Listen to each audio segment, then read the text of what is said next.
But Ayush के लिए अगर महाराष्ट्र में नहीं मिलता तो आपका मैक्सिमम जो होता है ये कर्नाटका के लिए होता है। अब कर्नाटका के लिए जो पैकेज रहेगा तो वहां पर देखिए 4 टाइप की फीस होती है। एक तो सबसे पहले 70,000 की फीस किसके लिए होती है, जो स्टूडेंट कर्नाटका के से बिलोंग करते हैं, मतलब जिनका डोमिसाइल कर्नाटका का है।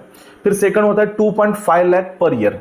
और 2.5 लाख पर ईयर की फीस किसे लगती है, जो ऑल इंडिया कोटा से जिसका सिलेक्ट होता है प्राइवेट कॉलेज में कर्नाटका के, और वो लास्ट ईयर 310 के आसपास कट ऑफ था ऑल इंडिया कोटा के लिए, वो 350 तक भी जा सकता है। अगर आपका उसमें सिलेक्शन होता है तो 2.5 लाख पर ईयर देने, उसमें नहीं होता तो फिर एक कोटा होता है मैनेजमेंट कोटा, उसमें 4 लाख पर ईयर फीस होती है। मतलब यहां पर 2.5 लाख पर ईयर से अगर आप पकड़ेंगे तो 11,25,000 का पैकेज होता है, और अगर 4 लाख से पकड़ेंगे तो वहां पर आपका 18 लाख का पैकेज होता है। और उसमें भी अगर आपको नहीं मिल रहा तो फिर एनआरआई का कोटा होता है, तो एनआरआई में 6 लाख रुपए पर ईयर होता है, मतलब 27 लाख। तो 27 लाख रुपीस को पे करके कोई महाराष्ट्र का स्टूडेंट कर्नाटक में क्यों जाएगा, क्योंकि ऑब्वियसली महाराष्ट्र में भी तो 27 लाख में आपको इंस्टीट्यूट कोटा से मिल रहा है। इसी कारणवश वो जो एनआरआई कोटा होता है उसकी फीस बार्गेनिंग करके कम की जाती है, और हम जैसे जो कंसल्टेंट होते हैं हम तक कॉलेज अप्रोच होते हैं या हम कॉलेज तक अप्रोच होते हैं, क्योंकि इसमें कॉलेज को अपनी सीट्स फुल करने होते हैं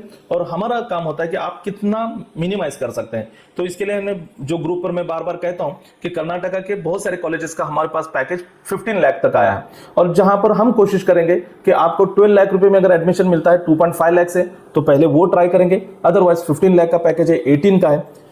मिस्टेक्स क्या क्या होते हैं वो देखिए, रिमेंबर करके मैंने हेडिंग दिया कि पहले अपने ओरिजिनल डॉक्यूमेंट और पासवर्ड अननोन पर्सन को मत दीजिए। ये मैं इसलिए कह रहा हूं कि बहुत सारे सोशल मीडिया पे ब्लाइंड ट्रस्ट करते हैं। सेकंड पॉइंट लिखा हूं मैंने वो कि don't trust blindly on social media, post confirm first, कि पहले कंफर्म तो कीजिए रिकॉग्नाइज है या नहीं है, जेन्युइन है या नहीं।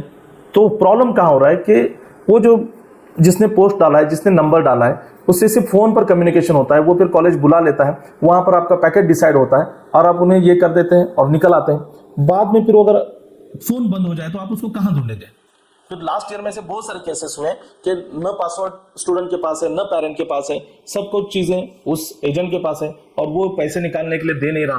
बहुत सारी चीजें होती है, स्कैम भी होते थे। सबसे कैसे बचें, मैंने पहले ही कहा कि ओरिजिनल डॉक्यूमेंट किसी को मत दीजिए, ब्लाइंडली ट्रस्ट मत कीजिए। सीट बुकिंग, अगर आप कॉलेज में जाते हैं आप जरूर जाइए, कॉलेज देखिए। मैं एमबीबीएस को भी यही आप समझ लीजिए, कॉलेज जाएंगे, कॉलेज देखिए, प्रिंसिपल से मिलिए, सेक्रेटरी से मिलिए, उनका जो पैकेज है वो भी पूछिए।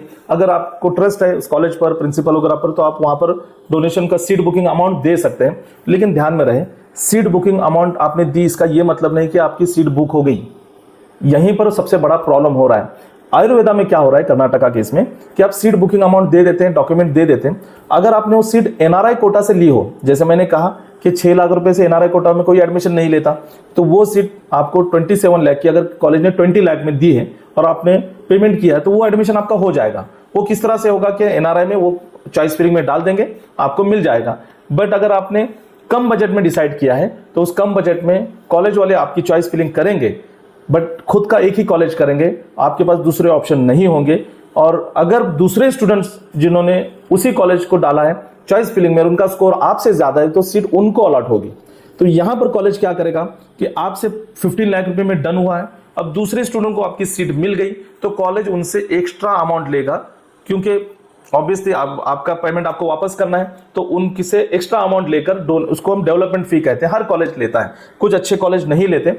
डेवलपमेंट फी ली जाएगी, उसको सीट दी जाएगी। आपको कहा जाएगा कि आप मेरिट बहुत ज्यादा था तो एनआरआई से आपको लेना पड़ेगा, थोड़ा सा ज्यादा पेमेंट देना पड़ेगा, या फिर आपको दूसरा कॉलेज सजेस्ट करेंगे। तो यहीं पर गलती होती है। तो मैं आप सभी से कहूंगा कि जो मैनेजमेंट कोटा की सीट लेना चाहते हैं वो हमसे कांटेक्ट करें। आपको जो कुछ भी, आपको जो कॉलेज चाहिए उस कॉलेज में आप जाके पेमेंट भी दीजिए, लेकिन चॉइस फिलिंग वगैरह सारे काम हम पर छोड़िए, क्योंकि हम आपको 3 ऑप्शन देते हैं। आपका उस कॉलेज के साथ में अदर कॉलेजेस को अलाउ रखते हैं ताकि वो कॉलेजेस आपको मिले, और हमारी ये कोशिश रहेगी कि 2.5 लाख में आपका अगर स्कोर अच्छा है तो उसमें पहले मिले ताकि आपका बजट कम हो। तो ये सारी चीजों को ध्यान में रखते हुए और एक चीज कहूंगा कि आइडियल आपके साथ एग्रीमेंट करता है, अगर सीट बुकिंग अमाउंट लेता है या फिर आपको कोई कॉलेज का देता है तो बाकायदा एग्रीमेंट करता है ताकि आपका नुकसान ना हो। आपकी रिस्पॉन्सिबिलिटी, हमारी रिस्पॉन्सिबिलिटी दोनों होनी चाहिए। आप किसी और से भी करते हैं तो कोई दिक्कत नहीं है, बट अगर थर्ड पर्सन है, अननोन पर्सन है और उसके थ्रू ले रहे हैं तो आप एग्रीमेंट जरूर कीजिए। प्रॉब्लम क्या हो रहा है, 4 लाख से 4.5 साल की फीस 18 लाख हो रही है, आपने 15 लाख में डिसाइड कर दिया, पहले साल आपको 4 लाख तो देने हैं, वो डिमांड ड्राफ्ट आपने दे दिया की को, लेकिन नेक्स्ट ईयर जब आपको 3 लाख देने हैं तो कॉलेज आपसे 4 लाख की डिमांड करेगा।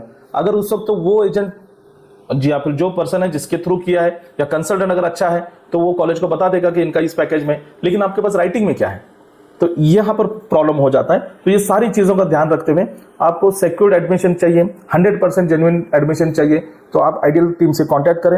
आपका एडमिशन की पूरी रिस्पांसिबिलिटी हमारी होगी, क्योंकि हम हर कॉलेज को विजिट करते हैं, वहाँ के जो स्टूडेंट जो है उनको विजिट करते हैं। आप देख सकते हैं बहुत सारे नजदीक का कॉलेज, दूर का कॉलेज, यहाँ तक कि गर्ल्स हॉस्टल को भी हमने विजिट किया कि कुछ पेरेंट्स के कंप्लेंट थे कि सर वहाँ पर एक रूम में 4-4 को रखा गया, तो कॉलेज वाले ने कहा कि हमने तो 3-3 को ही रखा है, तो हम वो भी देखने के लिए गए। मेस के प्रॉब्लम आते हैं तो वो भी हम देखते हैं। सारी चीजों को जहां भी हम जाते हैं, अगर महाराष्ट्र से हम बिलोंग करते हैं तो महाराष्ट्र के स्टूडेंट कितनी, और कोशिश हमारी ये होती है कि एक एरिया के, मान लीजिए कोई कर्नाटका में जाना चाह रहा है, सोलापुर का स्टूडेंट, तो हम देखेंगे सोलापुर के 5-6 स्टूडेंट को एक साथ में सोलापुर से जो बॉर्डर नजदीक है कर्नाटक की, वहां के कॉलेज में एडमिट करा। जो सातारा, सांगली, कोल्हापुर है, इनके लिए बेंगलोर नजदीक पड़ता है तो वहां पर एडमिशन।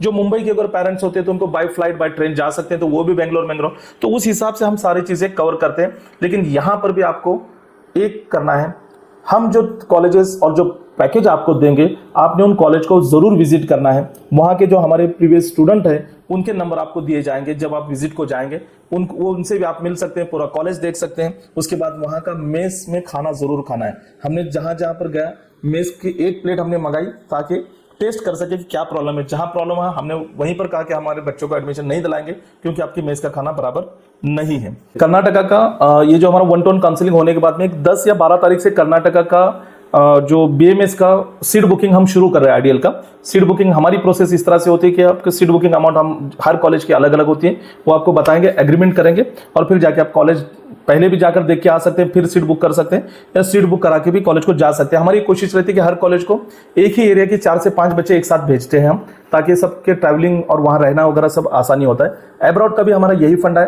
कि रशिया में अगर कोई जैसे 4-5 अलग अलग यूनिवर्सिटी में बच्चे जा रहे हैं तो हम सारे बच्चों को उनके पेरेंट्स को एक साथ बुलाते हैं या फिर ऑनलाइन कॉन्फ्रेंस लेते हैं और सबको बता देते हैं देखिए आपका ये कॉलेज है, आपका ये कॉलेज है, चारों में से ये बेस्ट कॉलेज है, आप सब लोग इस बेस्ट कॉलेज में चले जाइए।